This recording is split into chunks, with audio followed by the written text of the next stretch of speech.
contenu de la lettre était juste un résumé où les détails concernant la situation à haut risque dans notre pays d'origine, au Burundi. C'était une alarme que nous lancions à ce gouvernement australien pour qu'il ne regarde pas ailleurs alors que notre pays d'origine est en fait ensemble à cause d'un pouvoir qui a violé les accords d'Arusha qui étaient comme le garant de la stabilité, de la réconciliation après des années de guerre civile. Dans cette lettre aussi, nous,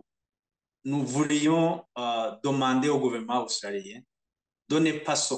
concentrer sur les guerres et les conflits actuels dans la région, en Europe ou en Asie, et que pour leur montrer que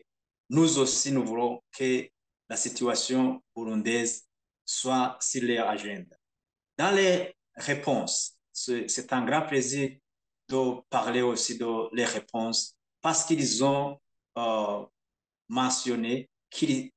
sont au courant. En tant que gouvernement australien, ils sont au courant de ce qui se passe au Burundi, qu'ils suivent de près, surtout depuis 2015, quand les violations massives des droits de l'homme ont eu lieu à cause du troisième mandat illégitime du fait président Nkurunziza. Dans cette lettre aussi, ils ont mentionné que l'Australie a voté 2 fois pour reconduire la mission d'investigation des Nations Unies au Burundi, la mission d'enquête. Donc, c'était une énième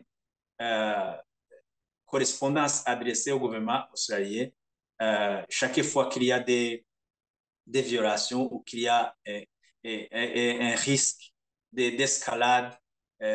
mené par ce gouvernement du CNDD-FDD. Donc, dans cette réponse, ce qui nous a fait plaisir et que nous aimerions en tant que membres de la diaspora de l'Australie, c'est de l'échanger entre nous, mais aussi de l'échanger avec nos confrères burundais qui continuent la lutte, surtout qu'après la décision unanime des différentes composantes des forces alternatives burundaises, les membres des partis politiques d'opposition, les membres de la société civile, les membres des diasporas dans différents pays. Donc, c'est une suite favorable, c'est une belle coïncidence, car un pays comme l'Australie, un pays qui a une statut dans le rang des nations, je dirais démocratique, qui nous soutient et qui dit qu'officiellement il comprend notre lutte et qu'il va continuer à nous soutenir pour qu'un jour il y ait la restauration de la démocratie au Burundi, qu'il y ait la protection et le respect des droits de l'homme dans l'état de droit. Encore une fois, pour qu'il n'y ait pas de confusion à ceux qui vont nous écouter ou ceux qui nous écoutent, nous nous focalisons jamais à ce que la solution du problème de notre pays d'origine soit va venir de l'autre côté. Ça doit venir de nous-mêmes. Et j'implore tout Burundais, là où il se trouve, de continuer à faire cette pression, que ce soit diplomatique, que ce soit médiatique, que ce soit d'échanges politiques ou à partir des relations qu'ils ont avec des organisations tant nationales qu'internationales pour que le Burundi ne continue pas à être précipité dans le gouffre qu'ils sont. Ce marasme économique qui fait que maintenant des jeunes Burundais ont le seul espoir de partir, ont le seul espoir de quitter ce pays qui est devenu un enfer, nous allons continuer ce combat.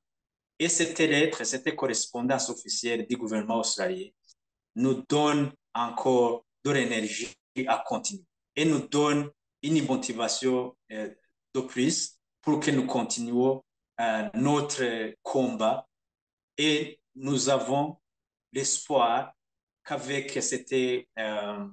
cette solidarité, c'était ce combat que les gens qui avaient participé dans ce retraite à Liège, en Belgique, avaient décidé que chacun là où il soit,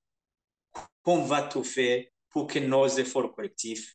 nous donnent un pays vivable un pays démocratique, un pays où les Hutus vivent en paix avec les Tutsis, un pays où le Tutsi ait accès au travail, à bien-être, et que les gens trouvent ce qu'ils font euh, sur base de leur mérite et non pas sur base d'appartenance politique, ce qui a transformé nos pays en faillite.